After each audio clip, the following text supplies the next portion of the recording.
안녕하세요 여러분, 세상돌아보기입니다. 예, 오늘은 25년 6월 28일이고 토요일입니다. 자, 오늘은 여러분들도 대부분 들어보셨을 내용이라고 생각을 합니다. 7월 5일에 일본 난카이 해구에서 큰 지진이 발생한다.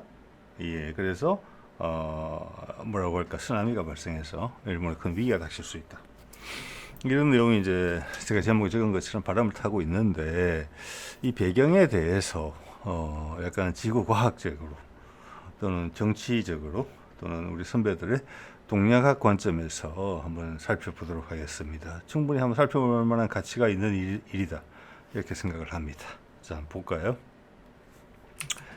이런 거죠. 한겨레 신문 기사입니다. 이런 곳에서 났습니다. 일본 도카라 열도, 가고시마 남쪽의 열도입니다. 여기는 이제 기본적으로는 그 해구가 쭉 필리핀부터 올라오는 해구죠. 이것은 태평양판, 지각이 여러 개의 판으로 구성되어 있다는 걸 여러분 아실 거고, 그 지각판은 멘털이라고 약간은 유동성이 있는 지각의 아랫부분, 네, 사실 떠다니는 형태로 구성되어 있다는 걸 여러분 아실 겁니다. 그 중학교 때도 우리 배우잖아요. 그래서 태평양판하고 유라시아판하고 만나는 지점에 그 해구가 형성이 되어 있는 겁니다. 즉, 유라시아판이, 죄송합니다. 태평양판이 유라시아판을 밑으로 파고들고 있어요. 기본적으로. 그래서 지각의 지금 5대양 6대주의 모습이 과거에는 많이 달랐다는 거 여러분 다 알고 계실 겁니다.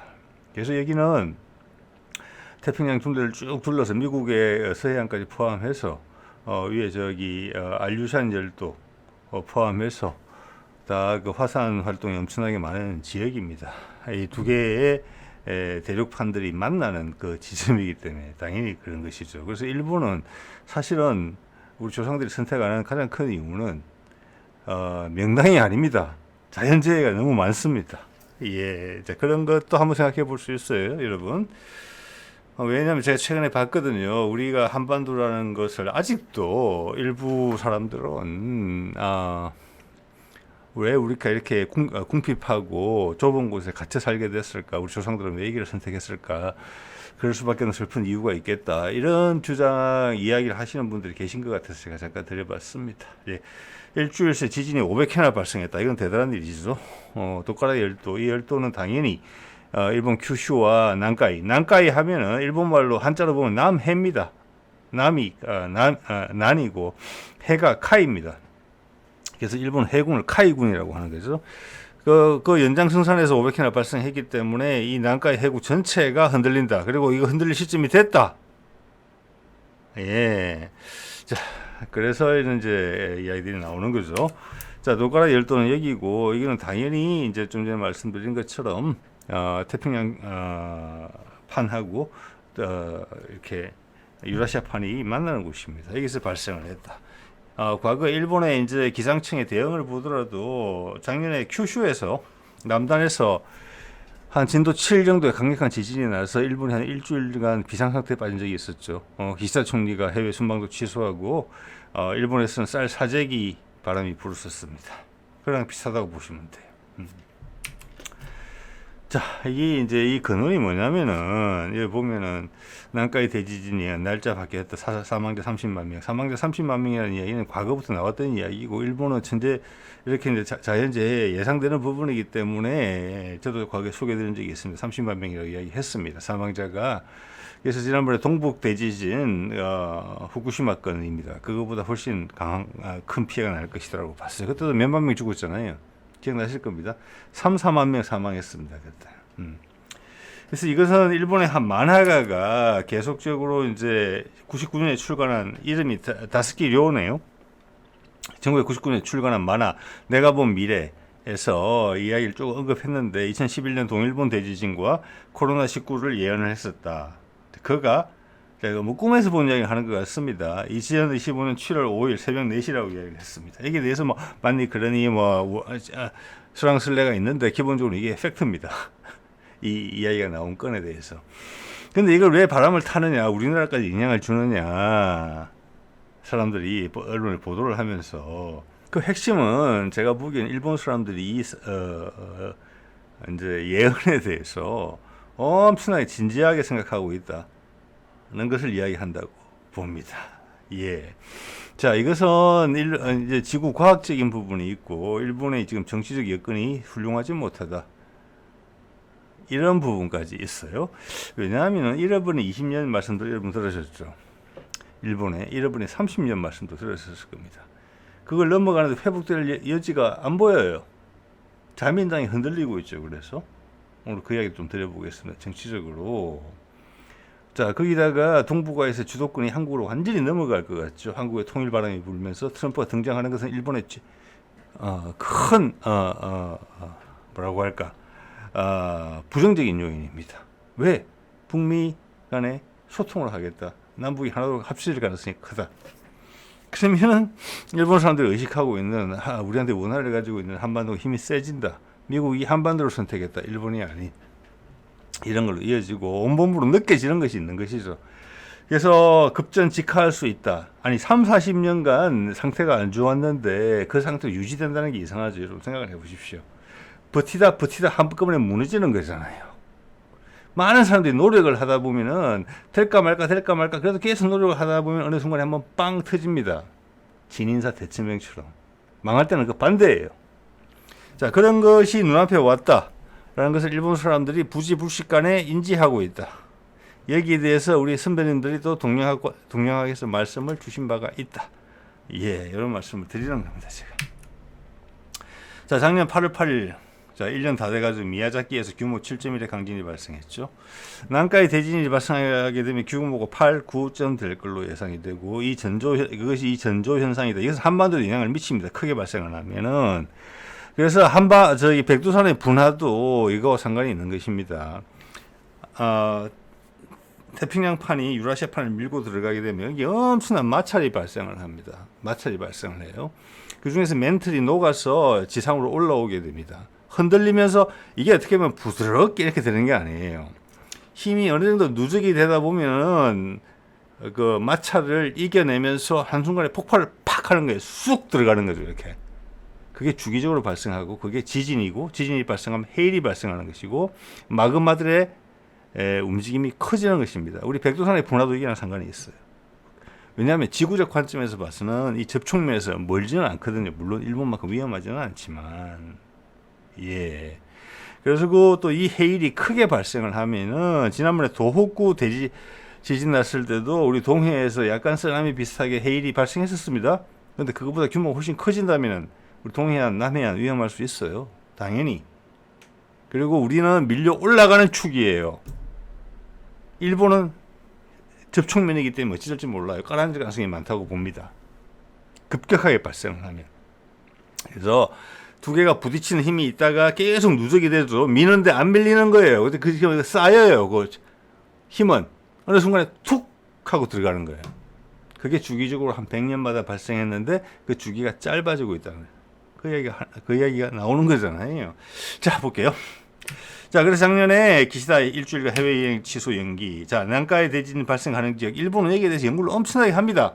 그래서 일본에서 과학자들이 일본 기상청에서 예고하는 바만 잘 우리가 언론에 전달만 하더라도 이 위기의 실체에 대해서 알 수 있어요. 저는 일본 사람들이 우리보다 어떻게 보면 약간 더 경직돼 있다 이런 느낌을 받거든요. 조심스러워한다. 그것은 이런 기후의 영향도 상당히 크다고 봅니다. 기후나 아니면 지질학적인 변동의 가능성이 크기 때문에. 자, 난카이 대지진 얘기죠. 여기가 딱 해구가 지나가는 곳입니다. 접촉면입니다. 예, 그런 접촉면 위에 살고 있는 사람들이잖아요. 바로 어떻게 보면은 우리말로 옛날 고사성으로 이야기하자면 일본 열도 전체가 사상 누각이에요. 집을 멋진 걸 지었는데 밑바닥이 계속 흔들리는 겁니다. 네. 자, 일본 정부가 2013년에 추산한 바입니다.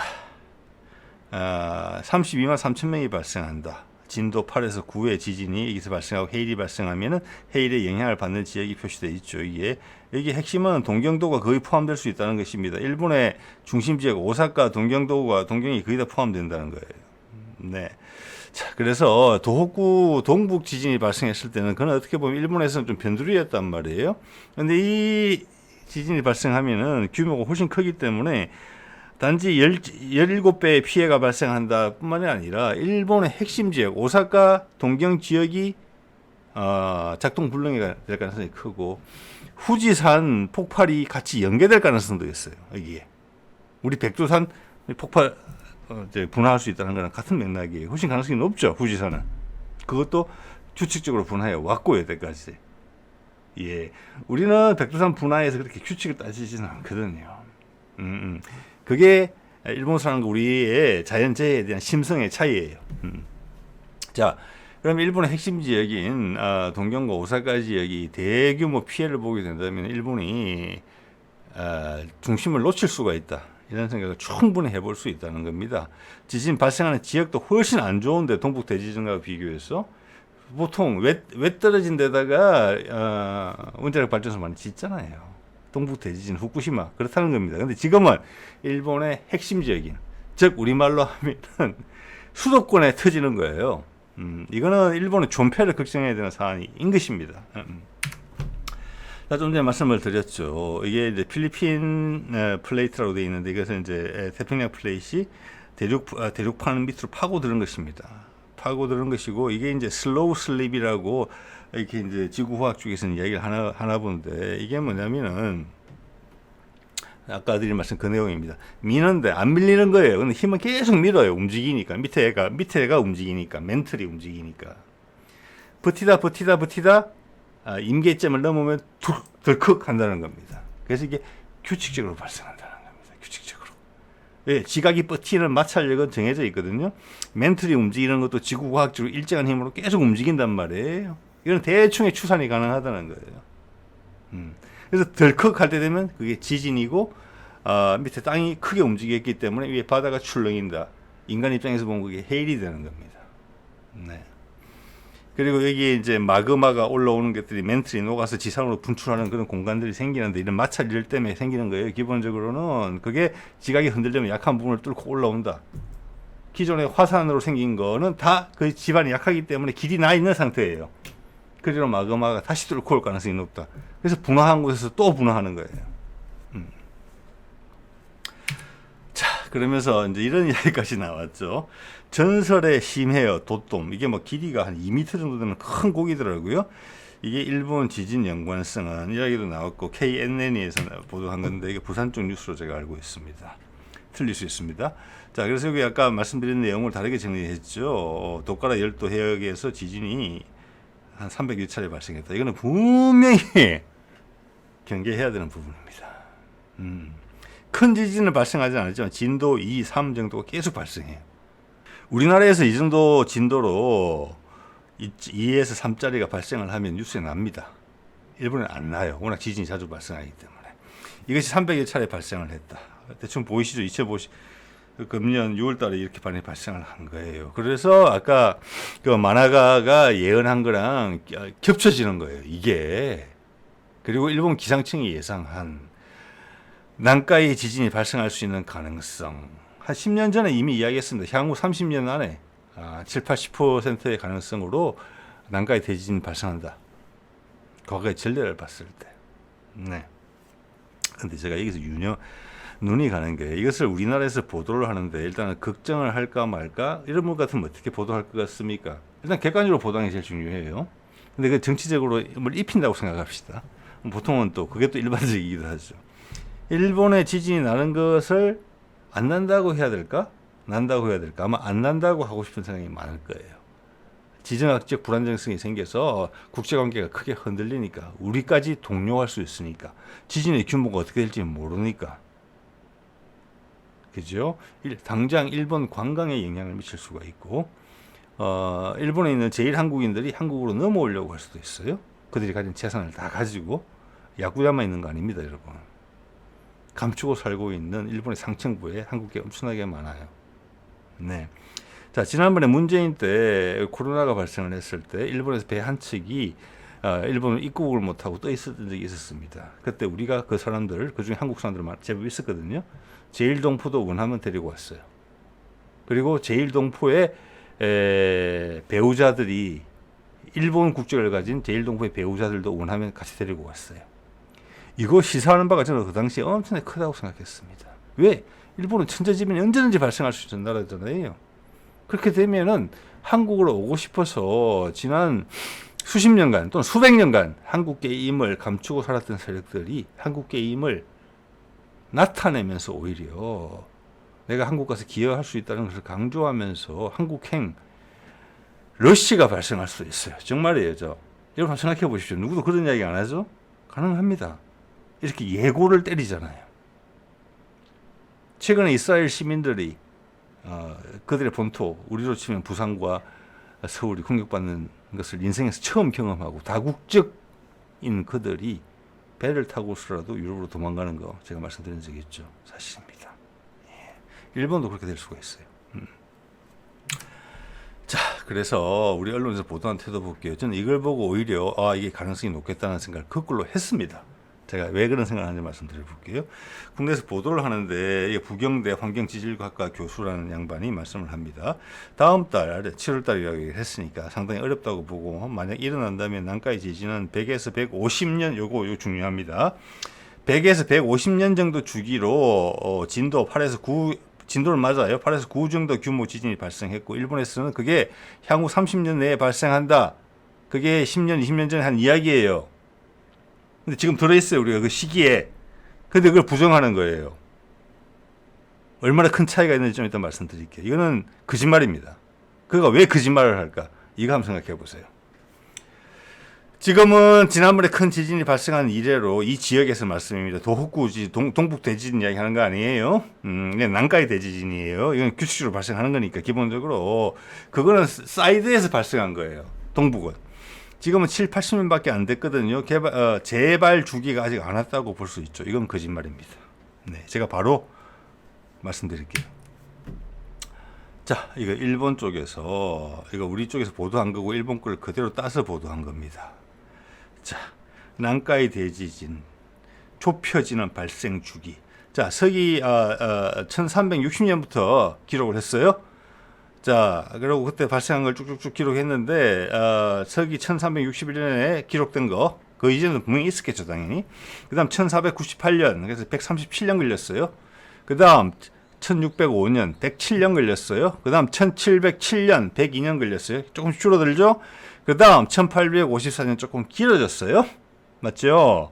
그 다음 1944년과 46년에 연달아, 거의 연달아 두 번이 발생했고, 그때는 90년 만에 발생했어요. 자, 이것을 평균을 내더라도 좀 전에 지구과학과 교수가 이야기한 100에서 150년, 100에서 가깝죠. 150년 아니에요. 평균이 아니에요, 그러면. 최대치를 이야기한 거예요. 그럼 이렇게 이야기해야 돼요. 90년에서 147년 사이마다 주기적으로 발생한다고 이야기를 해야 될 거잖아요. 거짓말을 한 거죠. 애매하게 털어서. 자, 그래서 일본의 지적은 이거예요. 전체적으로 가운데 튀는 데이터가 있긴 하지만 전반적으로 주기가 빨라지고 있다는 게 이 데이터가 이야기하는 것이고 일본 전문가들의 결론이에요. 주기가 빨라지고 있다. 마지막에 90년이잖아요. 물론 여기서 다시 100년 이상으로 갈 수도 있어요. 그렇지만 70년, 80년 될 수도 있다는 겁니다. 마지막이 1946년이었어요. 지금 얼마입니까? 2025년이죠. 80년 다 돼가죠. 줄어드는 추이죠. 긴 안목에서는. 지금 발생해도 하나도 이상하지 않아요. 그래서 일본 기상청이 이야기하는 겁니다. 향후 2, 30년 안에, 그것도 한 10년, 20년 전에 한 이야기예요. 향후 2, 30년 안에 발생할 가능성이 7, 80% 된다. 그들이 최고 전문가예요. 자기 땅이고. 근데 우리 일개 지구과학과 교수가 그걸 튼다고요? 사실에 부합하지도 않는 내용으로? 왜 우리는 그렇게 보도를 할까요? 그 개인은 자체하고더라도, 하고서라도. 네. 이런 걸 생각해 볼 수가 있다는 것입니다. 예. 자, 이것은 후지산에서 올라오는 마그마의 양을 데이터로 만든 겁니다. 이것도 일본 전문가들이 정리해서 일본 방송에 나온 겁니다. 자, 이거 보면은 주기적으로 마그마가 한순간에 팍 뿜어져 나오죠. 이때가 폭발이 동반됐을 가능성이 아주 높은 것입니다. 이것도 한번 볼까요? 이것도 주기가 짧아지고 있다는 겁니다. 지금이 딱 발생할 시점이에요. 살짝 늦어요, 지금. 이 그래프상으로 봤을 때. 이거 일본 전문가들이 그린 거고, 침통한 얼굴로 이렇게 이야기했습니다. 이것은 피할 수 없는 것이다. 하늘에 맡길 수밖에 없다. 이거 발생하면 후지산은 바로 크게 보면은 도쿄도 몇천만 명 살죠. 도쿄와 그 주변 도시, 우리말로 하면 수도권입니다. 그 뒤에 뒷산에서 우리 북한산이나 도봉산이 폭발하는 겁니다. 용암이 흘러넘치면서. 그래서 그것은 그런 일이 발생하면 우리가 어떻게 될지는 모르겠다. 일단 동경이라는 수도를 잘못 잡은 거예요. 거기는 도선대사가 없었나 봐요. 그런 땅에다가 수도를 점지하면 안 되는 것이죠. 기본적으로 제가 봐서는. 그리고 이제 걱정하고 발생하면 어쩔 수 없다라고 이야기하잖아요. 이것은 당연히 이 후지산의 마그마 분출은, 폭발은 난카이 해구의 지진 활동과 상관이 없을 수가 없겠죠. 그래서 이 둘이 맞물 수가 있다, 이런 생각이 누가 보더라도 퍼뜩 드는 거예요. 근데 이걸 정리해 주지 않는 겁니다, 우리나라 언론에서. 뭐 일본에서 이 정도 정리까지는 안 해주지만 많은 사람들이 알고 있을 거예요. 일본은. 그게 일본 사람들의 심성을 결정하는 겁니다. 이 두 가지가 지금 비슷한 선으로 가고 있잖아요. 난카이 대지진 플러스 후지산 폭발. 그러면은 동경도에 사는 수천만 명의 절반은 물에 잠기고, 육지 쪽에 안쪽으로 들어와 사는 사람 절반은 용암에 잠기는 겁니다. 좀 과장해서 이야기하면은. 그리고 오사카, 고베 맛이 가는 거고요. 다 해안가 쪽이잖아요. 일본이 살아남을 수 있겠습니까? 이건 어마어마한 이야기예요. 예. 자, 또 우리 전문가가 이런 얘기를 하더군요. 심해어와 지진의 연관성은 아까 이제 도톰 때문에 이야기 나오는 거예요. 속수에 의한 것이지 과학적으로 증명된 것은 없습니다. 동의합니다. 왜냐? 이런 사례의 숫자가 너무 적어요. 주로 일본에서 나오는 이야기거든요. 저 작년에 봤습니다. 심해어가 엄청나게 큰 갈치같이 생긴 물고기가 죽어서 떠올랐다. 봤고, 정어리류에 수많은 물고기가, 우리말로 하자면 뭐라고 할까, 서해에 가면 여러분 보통 가끔 만나실 수 있는 중급 규모의 해수욕장을 통째로 뒤덮었어요.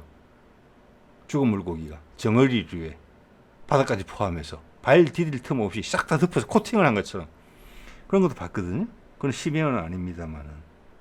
자, 그런 사례는 일본에서만 발생하고, 실제 그 이후에 지진이 발생했는지 지진이라는 어떤 그 뭐랄까 최종 그 지표를 가지고 조사를 해보면은 과학적인 뭐랄까 통계를 내기 위한 충분한 숫자의 샘플링이 안 돼요.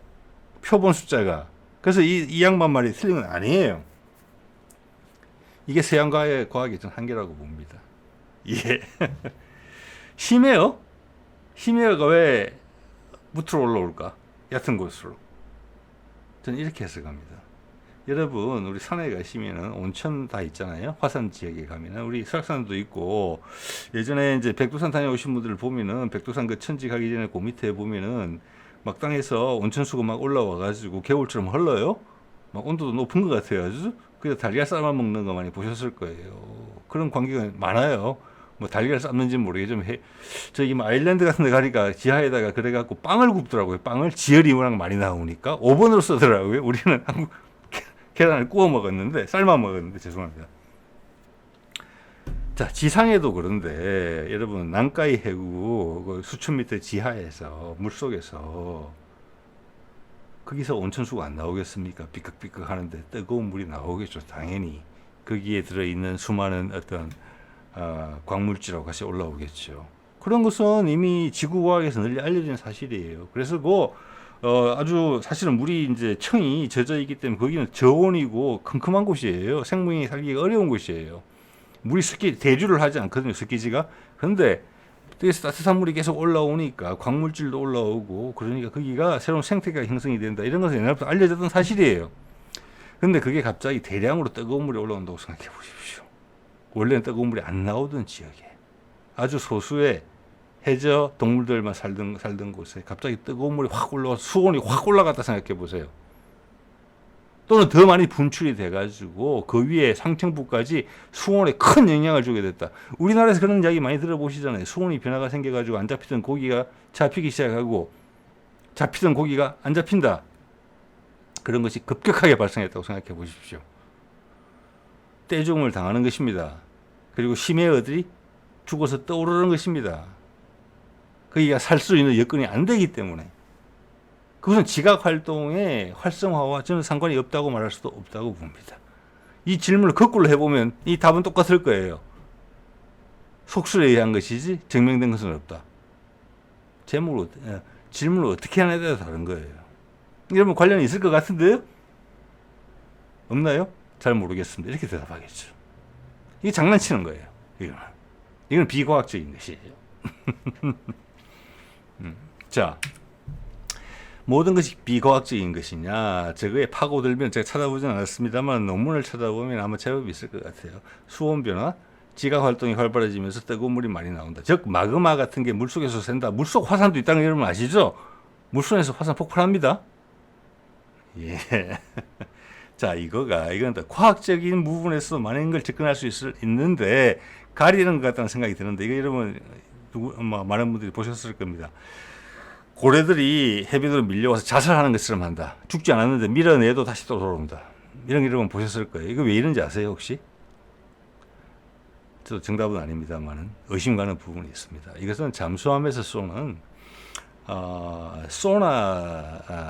소나하고 상관이 있는 것으로 지금 의심을 받고 있어요. 강력한 소나음이 발생해서 그게 죄송합니다. 고래들이 소통하는 그 음파 대역에 들어있어요. 근데 훨씬 강력한 거죠. 예, 그래서 얘들이 이제 뇌가 방향 감각이 상실된 거예요. 아니면 큰 타격을 받았든지. 근데 이거는 되게 이제 군사 작전하고 상관이 있는 거거든요. 그 지역에서 원자력 잠수함 같은 것이 비밀스럽게 활동을 한다는 거예요. 그래서 지금 일부에서는 그런 이제 의견들이 너무 많이 올라오기 때문에 일부에서는 그 상관관계를 파악하기 위한 제가 보기에는 다분히 형식적인 그런 연구가 진행되고 있기도 해요.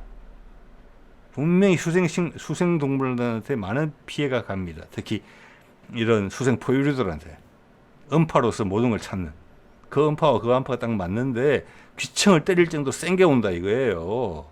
방향 감각을 상실했다. 밀어내도 다시 들어온다 이쪽으로 해변으로 결국 죽는다. 자, 그 정도까지 단계에 있거든요. 이거는 과학적으로 규명할 수 있는 부분인데 군사적인 부분이 있어서 수박 그탈기에 그치고 있다. 그럼 좀 전에 심해어나 물고기 떼죽음 일본에서 발생하는 걸 어떻게 해석할 수 있느냐? 많은 부분들에서 과학자들이 짐작을 하고 있을 것이다. 사실을 말하지 못한다 이렇게 봅니다. 자, 또 하나 정치적인 부분을 보면 오늘인가 며칠 전에 났네요. 일본 자민당이 도쿄의회 아주 이제 지방의회 선거를 했는데 참패를 당했다고 해요. 원래도 뭐 다수석은 아니었는데 100 몇 개 중에 뭐 30 몇 개인가 이렇게 가지고 있었는데 여기서 몇 자리를 더 잃었다는 겁니다. 그래서 좀 있으면 이제 일본은 상하원인데 상원에 해당하는 참의원 선거가 있게 돼요. 거기서도 조짐이 엄청나게 안 좋다. 거기서까지 또 의석을 많이 내주게 되면은 이시바가 내려와야 된다. 작년 10월에 했던 중의원 선거, 하원 선거에서 대패를 당했잖아요. 자, 이건 뭐냐? 일본 사람들이 이게 마음에 안 든다는 겁니다. 기본적으로 마음에 안 드는데 대안이 없어요. 일본 사람들 그렇게 보통 행동 안 하거든요. 대안 없이는. 근데 지금 대안 없이 행동을 한다는 겁니다. 제가 보기에는. 대안 없이 행동을 하는 거예요. 조심성이 많잖아요.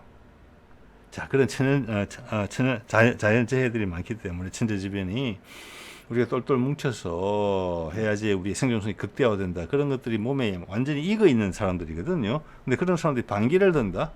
이거는 일본이 지금 상당히 위험하다. 하는 것을 반증하는 것이고, 이런 마음 자체가 사회적인 어떤 불만에 대한 위기의식이 천재지변에 대한 어떤 예고, 사실일지 아닐지 좀 며칠 지나보면 알 거 아니겠습니까? 그거랑 연계되면서 상승 효과가 나서 그 7월 달에 난카이 대지진이 난다는 그 예언이라고 해야 되죠. 낭설이라고 말할 수는 없고, 그것이 불이 붙어서 막 여기저기 날아다니고 있다. 예, 이렇게 봅니다. 그래서 기본적으로 일본의 쇠락을 맞이하는 국민들이 지금 심해어가 된 거예요. 나타나는 거예요. 이런 게 지금 일본 입장에서는 되게 무책임한 이런 정치적 판단들이 나오는 거거든요. 이게 잘못됐다는 뜻은 아닙니다만 여태까지 행태가 언제였다는 거예요. 자민당 왜 대안이 있느냐? 정치 지도자가 등장할 수 있느냐? 그리고 그들이 이 나라를 수습하겠다는 의지와 능력이 있느냐? 인재들이 모여 있느냐? 저는 아니라고 보거든요. 일본은 지금 썩을 또 썩은 거예요. 대안도 없이. 예. 그래서 국민들이 이반하기 시작한다. 이렇게 되면은 한국계 일본인들이 모습을 상층부에 있는 사람들이 왜 그 역사는 깊어요. 한반도 도레인 세력들이 일본으로 건너가서 상층부를 차지했잖아요. 지금 생각하는 우리가 제1 한국인들은 일제 때 징용으로 갔던 사람들이고 그 전에도 일본의 상층부는 한반도에서 건너온 사람들이고 그 하층부는 원래 있었던 그 뭐 조몽 시대부터 있었던 동남아시아 계열의 토착민들이에요. 여기 상하가 갈라져 있어요. 일본의 사이도 그 색깔이 드러나 있잖아요. 신문차가 뚜렷하게 존재하잖아요. 네. 자, 그런 이제 귀족 계급들조차도 자기가 도레이님을 스스로 이야기할 수밖에 없을지 모르겠어요. 그들의 재산과 그들의 지위를 지키기 위해서. 한반도로 넘어온다? 이 옵션을 허황되다 말할 수 없다는 거예요. 말씀드렸죠. 문재인 때, 코로나 때, 예? 한국인들, 제1 한국인들, 한국으로 오고자 한다면 오시오. 그게 엄청나게 일본에 아마 자존심 건드렸을 거예요. 거기다가 일본의 배우자들을 원하면 같이 와라. 일본 너희들 더 망가지게 되면 이렇게 해라. 그 모범 사례 보여준 거거든요. 아마 엄청 재수없다고 생각했을 거예요. 그렇지만 지금 상황, 이런 상황이 악화되면 그때보다는 훨씬 더 큰 상황이 오겠죠. 길을 내놨잖아요. 아주 희미한 길이지만 그 길이 확대될 가능성이 있다는 것입니다. 너도 나도 나는 한국계들하고 이야기하고 싶을 수 있어요. 그들의 재산과 함께, 그들이 가진 기술과 함께. 자, 그 다음 우리 선배들이 했던 이야기하고 엮어서 보겠습니다. 그래서 제가 오늘 이제 문화의 힘 꼭지로 고른 것인데요. 김일보라는 사람이, 충청도 사람이, 이 사람이 탄허 스님 알고 한동석 아시는 분들 있을 겁니다. 제가 소개 가끔 드립니다만은 우주 변화의 원리를 쓴 한의사 공부하시는 분들이 보는 책으로서 유명한 사람입니다. 정역을 이런 책을 썼고, 이 사람은 뭐냐면은 하룻밤에 꿈을 꾸는데 쉽게 말해서 하나님이 읊어준 것을 기억을 해서 책으로 바꾼 거예요. 예. 수리부작이에요. 수리부작. 공자의 말과 비슷한 겁니다. 그래서 그 책이 남았고 우리의 그 지식인 계층들이 이것을 많이 공부를 했고 60년대, 70년대, 50년대 이때 여기에 많은 영향을 줬어요. 그 영향을 받은 사람이 탄허도 있고 한동숙도 있다는 것입니다. 자, 이 사람들이 공부하는 게 제가 지금 정확히 기억 안 나는데 계룡산 밑에 되게 뭐라고 할까? 풍수가 좋은 곳에 향적산방입니다. 여러분 궁금하신 분들 관심 있으시면 한번 찾아보세요. 흔적이 나올 겁니다, 인터넷에. 거기서 모여서 이런 공부를 하던 곳이 있었어요. 거기 과거에 충남대 총장도 포함되어 있고 그랬어요. 60, 70년대. 거기에 이게 탄허나 한동숙도 이 가서 여러 해 동안 걸쳐서 한 달에 한 번씩 모임에 참석하면서 공부를 했습니다. 여기서. 이거 그렇게 어렵지 않아요. 왜냐하면 그 계룡산 꼭대기 있는 게 아니거든요. 저도 여기 한번 가봤습니다. 어떤 곳인지. 예, 구경하러. 네. 자, 여기서 정역이라고 있는데, 정역은 주역의 후반부라고 보시면 돼요. 제가 가끔 양의 세상에서 음의 세상, 여름철에서 가을철로 넘어간다. 전반전에서 후반전으로 넘어간다. 이런 말씀 드렸는데, 그 주역이 기존에 우리가 알고 있는 주역이 전반전에 대한 어떤 흐름에 대한 이야기라면은 정역은 이제 후천이라고 그러죠. 앞에 선천, 후천에 대한 그림을 우리가 그린 거고 그 예시가 하늘의 예시가 한반도에 나타났다는 것은 기본적으로 우리가 후천에서 한반도가 되게 중요한 역할을 하게 된다는 것을 암시하는 것. 뭐 이런 거랑 엮여져 있는 거예요. 설화반, 사실반 섞어서 한번 보세요. 그래서 탄허의 예언에도 이런 흔적이 많이 남아있다는 말씀을 드리는 것입니다. 자, 이거 보시면은 이제 우리가 태극기를 만들었던 게 이제 조선 말에 대한제국 고종시대에 태극기가 필요하다니까, 국기가 필요하다니까 만든 건데요. 왼쪽은 조선 의기, 임금의 깃발이고 이게 태극기의 이제 원조가 된 건데, 얘 보시면 팔궤도가 있어요. 팔궤도. 우리 태극기는 주역이에요. 그대로.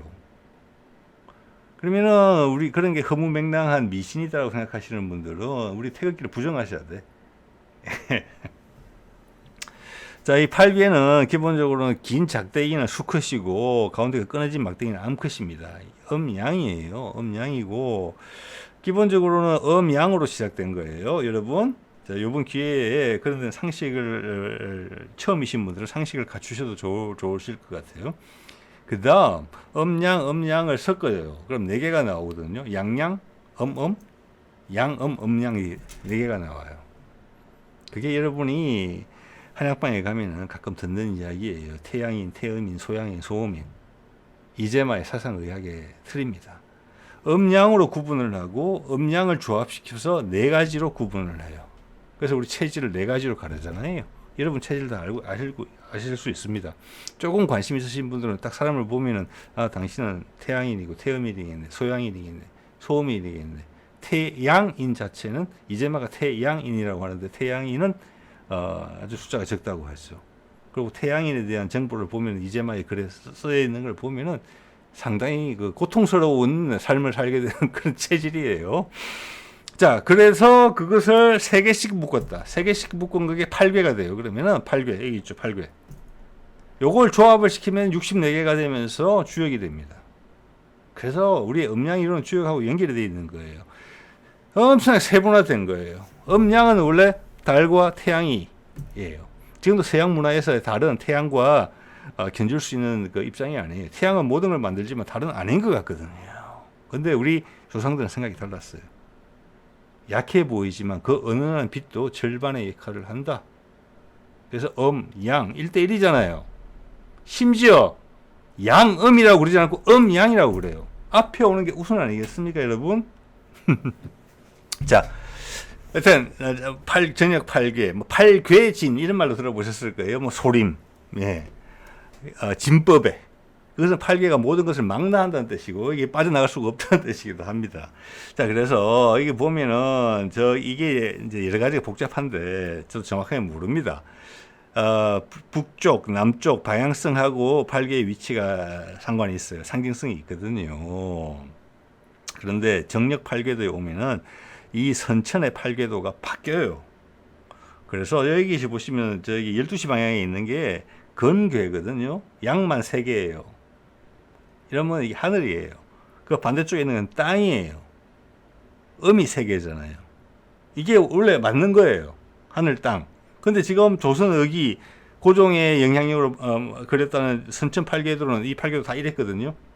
여기서 음양이 조화를 이룬다는 부분이 있는 것입니다. 제가 짤막하게 상식적으로 말씀드리면은 이게 털어져 있다는 거예요. 지구가 23.5도인가 뭐 기울어져 있기 때문에 우리나라 같은 경우에 여름에는 낮에는 열을 많이 받고 밤에는 열을 오히려 많이 적게 받아요. 그래서 기온차가 커요.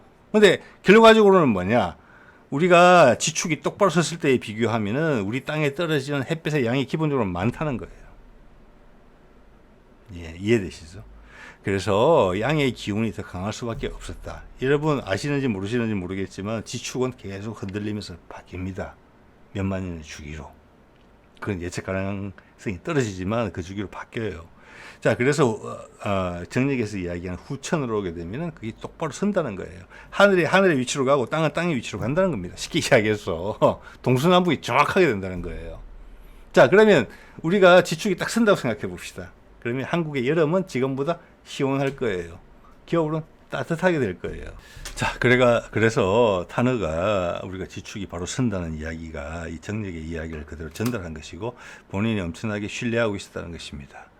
자, 그렇기 때문에 우리가 이제 지축이 바로 서게 되면은 여름에 우리가 받는 햇빛은 양이 적어져요.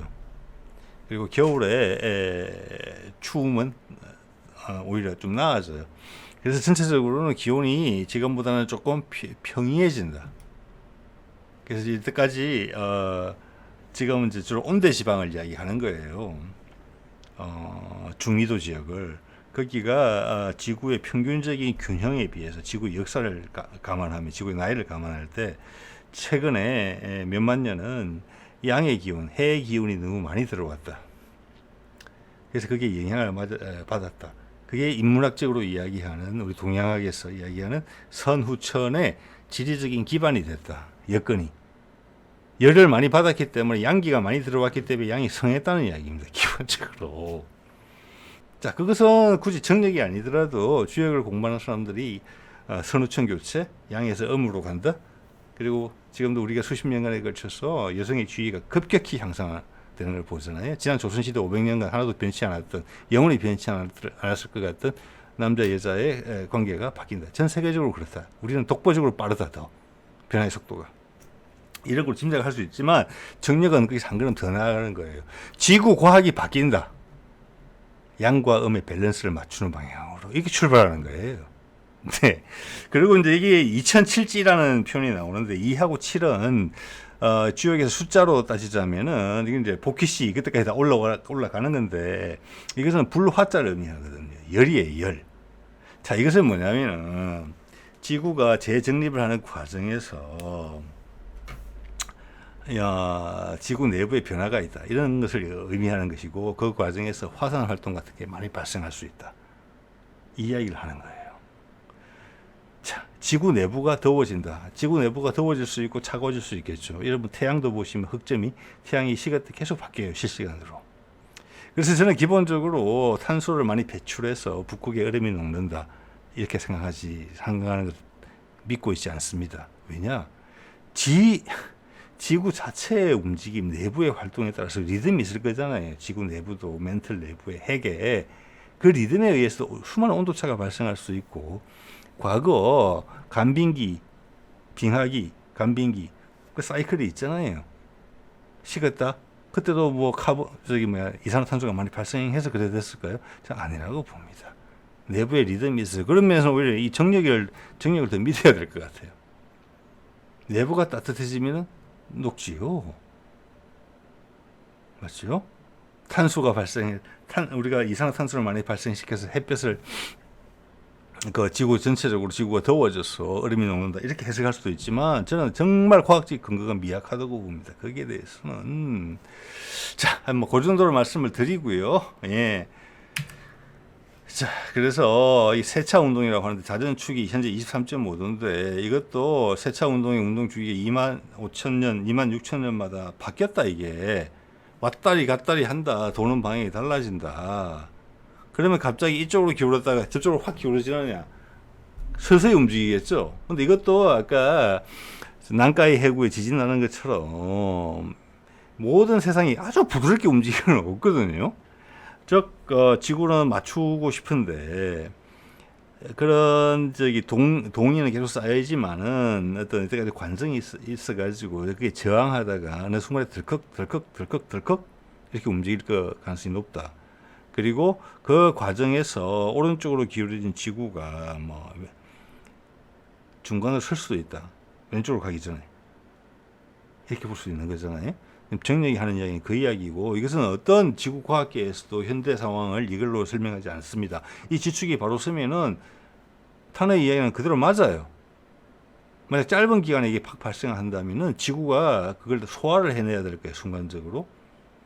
그것도 우리가 전혀 많은 이해도가 없는 지구 내부의 변화의 과정에 의해서 촉발될 거잖아요. 그죠? 지구의 무게중심이 바뀐다든지 뭐 이유가 있을 거잖아요. 거기에 대해서 우리 지구과학은 아무 이야기를 해주고 있지 않아요. 조사를 했지만 우리한테 말을 안 해줄 수 있다고 생각을 합니다. 그런데 이 주기는 분명하게 있는 거예요. 네. 자, 저도 얼마 전에 또 말씀을 또 드리기도 했는데 자북과 진북과 자북이 차이가 계속 벌어지고 있다. 자북은 우리가 나침반 가리키는 곳이거든요. 지구 전체가 자석이라는 거죠. 그러니까. 근데 진북하고 자북이 되게 달라요. 근데 이게 이제 항법 같은 데 되게 중요하기 때문에 이걸 계속 보정을 해야 되거든요. 왜 우리는 전부 다 이제 나침판에 기본적으로 근거를 하고 있기 때문에. 근데 이게 빠른 속도로 역대보다 어떤 우리가 기록을 한 이래로 어떤 시기보다 이게 빠르게 움직이고 있다. 진북에서 훨씬 많이 멀어지고 있다. 이것은 뭐냐? 자석이라는 것은 우리가 지구 내의 멘틀은 유동적이죠. 거기에 조성이 변하는 거라고밖에는 볼 수 없다는 가설이거든요. 즉 멘틀이 많이 움직임이 많다는 거예요. 쉽게 이야기해서. 그 멘틀의 움직임은 뭐냐? 그 위에 있는 딱딱한 지각, 오늘 난카이 해구 이야기에 나왔던 태평양판, 유라시아판, 그들의 멘틀의 움직임은 그 위에 떠 있는 그들 지각판들의 움직임을 촉진시켜 내려밖에 볼 수 없는 거 아니겠습니까? 지진 나고 화산 나고 해일 나고. 그래서 정력이 이야기라는 그것은 그런 것이고 단지 미신이 아니다라는 말씀을 제가 드리고 싶은 거예요. 얼마나 상관관계가 있는지는 몰라요. 다양한 각도에서 살펴봐야 된다. 이 차원을 오늘 쭉 말씀드리고 있죠. 지구과학적인 요인, 일본의 정치적인 요인, 그리고 우리 선배들의 동양학의 관점. 네.